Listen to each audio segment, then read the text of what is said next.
Oh, yeah. So the bad part of the body's always on the right side. Anybody ever notice that? It's always on the left side, I mean. It's always on the driver's side. Always. And here is one bad piece of floor. Yeah, it goes straight through. The rest of the floor is solid, though. I smacked on it with a hammer. It's pretty good. It's just that spot right there.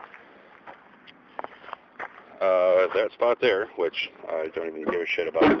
As long as the fuel door opens, which it does. That little piece fell out. That there.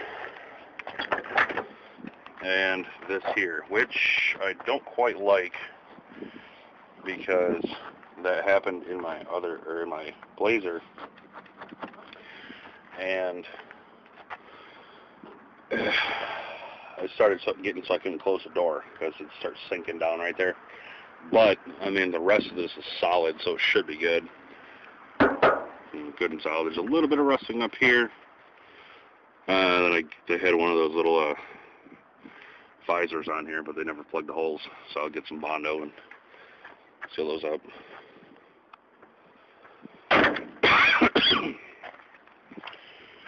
And I've got to figure out what's up with the bumper.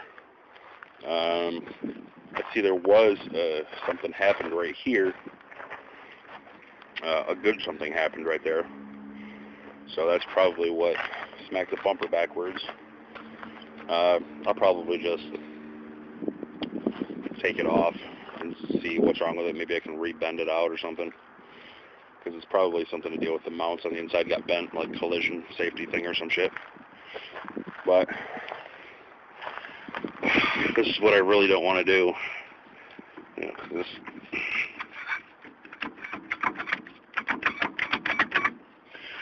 it's not like it's going to fall off because the caliper's holding on, but it's definitely not safe, so I can't drive it. From what I've found, just a bearing set for this side is probably going to cost me $75. So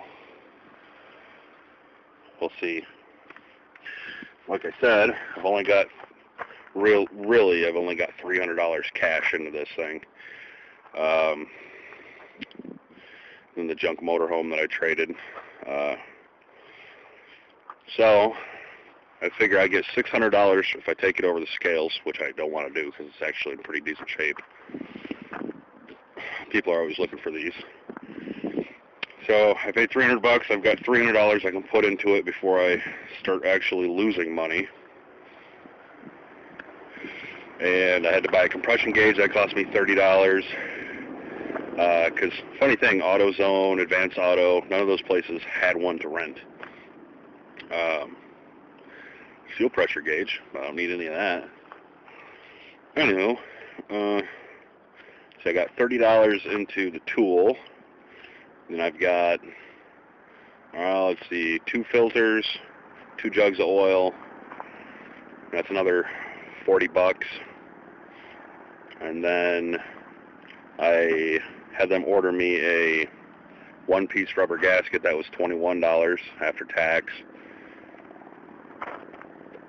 By the way, if you've got to change an oil pan gasket on these things, it's almost worth it to just take it to a shop and have them do it, because the way these things are set up with this twin traction beam suspension, you got this big old cross member going across, and then you've got your Y pipe for the exhaust coming up and around, so you can't get the pan out. You can try to take the Y pipe off, but in my case, it was rusted on. I don't have an impact or anything, so I probably could have got it off. So what I ended up doing was finagling around and pulling out the bolts and dropping the pan by about 4 inches in the back. The front would only drop down maybe an inch. And then I spent 4 hours putting it back on. Yeah, it was really difficult. But I got it together. I got it tight. Looks like we're about 30 seconds left on my recording here. So, man, it's amazing how fast these videos go by. Gotta check the brakes.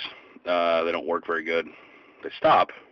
Fluid's almost empty, so probably got a leak somewhere, so that's going to be some more money. Hopefully it's not a rubber line, because that's going to cost me $30 per. All right, well, have a good one.